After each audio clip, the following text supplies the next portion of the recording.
آج ہماری حالت یہ ہے، ہم نے دیکھا ہے کئی بندے ایسے آ جاتے ہیں، ان کو اتنا پسینہ آیا ہوتا ہے گندا قسم کا، بس اپنی اپنی ایک جسم کی وہ حیت آتی ہے، یہ نہیں کسی کی تحقیر کرنا مقصود نہیں ہے۔ اللہ پاک کا ارشاد ہے قرآن پاک کے اندر، یا بنی آدم خذوا زینتکم عند کل مسجد، فرمایا اے اولاد آدم مسجد میں آؤ تو خوب زیب و زینت کے ساتھ آؤ۔ بندہ کیا زیب و زینت کر سکتا ہے؟ بندے کی، انسان کی، مرد کی زیب و زینت کیا ہے؟ عورت کی تو سمجھ آتی ہے، یہ نہ وہ پاؤڈر کریم لگاتی ہے، سرما لگاتی ہے، یہ چیز لگاتی۔ بندے کی زینت کیا ہے؟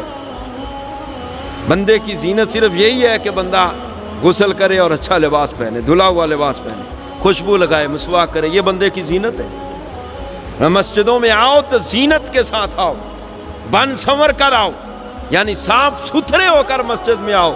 یہ نہ ہو جناب بندہ کام پہ لگا ہوا ہے، پسینہ، بندہ ایک چاہے تو یہ اہتمام کر سکتا ہے کہ گھر سے ایک لباس بندہ، ایک سوٹ کپڑوں کا وہ اپنی دکان پر رکھ لے، جو بندہ کام کاج کرنے والا ہے، نمازی ہے، جب نماز کا وقت ہو اچھے طریقے سے وضو کرے، اور جناب اگر حاجت محسوس ہو تو جسم پر پانی بھی بہا لے۔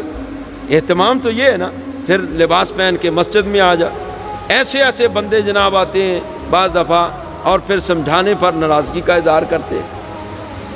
تیل لگا ہوا ہے سارے جسم پر، ہاتھ بھی کالے ہیں اور جناب تیل سے بھرے ہوئے، ویسے ہی جناب ادھر سے منہ دھویا اور پھر سیدھا جناب ہم نے وہ اسپیشل وہ دریاں بچھائی ہوئی۔ یہ اتفاق سے موضوع آ گیا ہے، بات آ گئی ہے، میں بل ارادہ نہیں کر رہا، اور اچھی بات ہے، یہ ہمارا حق بنتا ہے، یہ کرنی چاہیے کہ ادھر پیر صاف کریں پھر اندر آ جائیں مسجد میں۔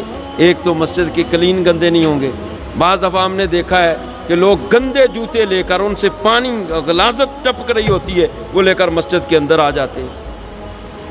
یہ مسجد کے آداب کے خلاف ہے۔ اب میں آپ کو ایک بات بتاؤں، آپ خود حیران ہو جاؤں گے۔ یہ ہمارے وہ پختون بھائی غصے میں نہ آئے، نہ ہی اس بات کو، ہر کوئی ایک جیسا نہیں ہوتا۔ میں نے کل وہاں پر وہ بچوں سے صفائی کروا رہا تھا تو ہمیں وہ نسوار کی وہ ملی، یعنی اتنے بدبخت ہیں، نسوار بھی ادھر پتہ نہیں نسوار منہ میں رکھ کر نماز پڑھتے۔ اللہ پاک کا فرمان ہے خذوا زینتکم عند کل مسجد، مسجدوں میں آؤ تو بن سنور کر آؤ۔ کم از کم اتنا ہو کہ جس لباس میں یا جس حیت میں ہم اپنی ڈیوٹی پر جاتے ہیں، کسی میٹنگ میں جاتے ہیں، کسی شادی پر جاتے ہیں، کسی اپنے بلائے ہوئے مہمان بن کر کسی جگہ پر جاتے ہیں، یا کسی کاروبار میں جب ہم بیٹھتے ہیں، جس حیت میں ان جگہوں پر جاتے ہیں، کم از کم اتنا تو ہو اسی حیت میں ہم اللہ کے دربار میں حاضر ہوں۔ میں نے ایک بندے کو دیکھا، میں نے سمجھا پتہ نہیں ویسے غریب آدمی ہے، یہاں تک اس نے قمیض پہنی ہوئی ہے اور حالت بڑی عجیب سی۔ ایک دن میں نے دیکھا وہ بڑا بن سنور، بعد میں نے پتہ لگایا نا یہ کیا کرتا ہے، یہ فلاں دفتر میں ڈیوٹی کرتا ہے، اچھی جوتی پہنی ہوئی، اچھا سوٹ پہنا ہوا ہے، ڈیوٹی کے لیے جا رہا ہے، لیکن میں نے جب بھی اسے مسجد میں دیکھا ہے اس نے گندے کپڑے پہنے ہوئے۔ اچھا، اللہ کی بارگاہ میں حاضر ہونا ہے، پھر اللہ کا حکم ہے کہ میری بارگاہ میں بن سنور کے آؤ، زینت کے ساتھ آؤ۔ ایسا نہ ہو کہ تم کھڑے ہو، تمہارے ساتھ والا نمازی ہے وہ پریشان ہو رہا، تم سانس لیتے ہو، تمہارا منہ گندا ہے، تو وہ سانس کے ذریعے جناب وہ ایسی سمیل آتی ہے۔ ظاہری بات ہے بندے نے نماز پڑھنی ہے تو اس نے بولنا تو ہے، تو اس نے پڑھنا تو ہے، سانس بھی لینا ہے، تو ساتھ والا بندہ پریشان ہو جاتا ہے۔ بعض دفعہ ایسا ہوتا ہے پسینہ ایسا آیا ہوتا ہے، کپڑے بھی اوپر سے ایسے ہیں، ساتھ والا بندہ پھر بھی پریشان۔ اور یہ تو آپ نے عام دیکھا ہوگا، یہ سردیوں میں بالخصوص کئی لوگ ایسے ہوتے ہیں، ان کی مجبوری ہے، ان کے وہ جرابیں پہنتے ہیں، جوتا پہنتے ہیں، تو ان کے وہ پاؤں سے سمیل آتی ہے، وہ ایسے ہی اندر آ جاتے ہیں۔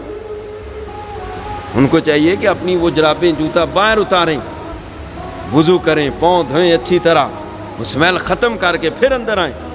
اور ایسے مسئلہ بن جاتا ہے، نہ پیچھے والا نماز پڑھ سکتا ہے، نہ دائیں بائیں والا نماز صحیح طریقے پڑھ سکتا ہے، ان کا تو دھیان بٹ جاتا ہے۔ تو نماز تو خشوع کا نام ہے۔ قد افلح المؤمنون الذین هم فی صلاتهم خاشعون، فلاح تو اس مومن کے لیے ہے نا جو نماز خشوع سے پڑھے. تو ایک بندے کی وجہ سے 5-7 وہ پورا جو حلقہ ہے ان کی نماز تو خراب ہو گئی نا. اس لیے نماز کے لیے آؤ، مسجد میں آؤ یا جہاں بھی باہر بھی جاؤ، کسی آپ نے مجلس میں جانا ہے تو مسواک کی ہوئی ہو، اچھی طرح بندے کا منہ صاف ہو، دانت صاف ہو، تاکہ بندہ جب بات کرے تو اگلا بندہ وہ محسوس نہ کرے. بعض دفعہ ایسا ہوتا ہے کہ کوئی بڑا آدمی ہے، چھوٹا بندہ ہے، اس کے ماتحت ہے، وہ بات نہیں کر سکتا لیکن وہ محسوس تو کر سکتا ہے نا. بات نہیں کی اس نے لیکن اس کو تکلیف تو پہنچی ہے نا. اسی لیے سرکار نے میں اپنے دانتوں کو، منہ کو اچھی طرح صاف کرو. کیسے ہوں گے؟ مسواک سے ہوں. اس کے بڑے فائدے ہیں، جسمانی فائدے ہیں، سرکار کی سنت بھی ادا ہو رہی ہے، ثواب بھی مل رہا ہے. باہر بھی کہیں جانا ہو، اچھا لباس ہو بندے کا. سرکار نے خود حضرت علی سے فرمایا ہے کہ اے علی البس جدیدن، نیا لباس پہنو، عش حمیدن، اچھی زندگی گزارو. اگر اللہ پاک نے نعمتیں دی ہیں تو بندے کو نعمتیں استعمال کرنی چاہیے اور اللہ کا شکر ادا کرنا چاہیے. جب بندہ نعمتیں استعمال کرتا ہے، اللہ کا شکر ادا کرتا ہے، اللہ اور زیادہ عطا فرماتا ہے.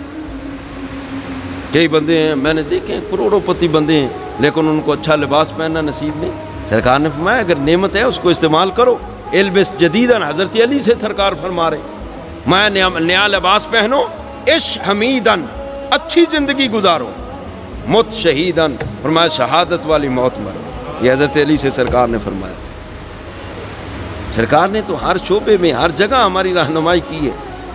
صرف ہم دور ہیں دین سے، جس وجہ سے ہمیں پتہ نہیں چلتا. پھر من مانیاں ہوتی ہیں جہالت کی وجہ سے، اور پھر بندہ آگے نکل جاتا ہے، پھر احساس ختم ہوتا ہے. جب احساس ختم ہو، ایمان نام ہی احساس کا ہے، بندہ پھر بے حیا ہو جاتا ہے. تو بڑے بڑے انبیاء بھی یہ کہتے رہے اذا لم تستحی فاصنع ما شئت، جب بندہ بے حیا ہو جائے تو پھر جو مرضی کرے.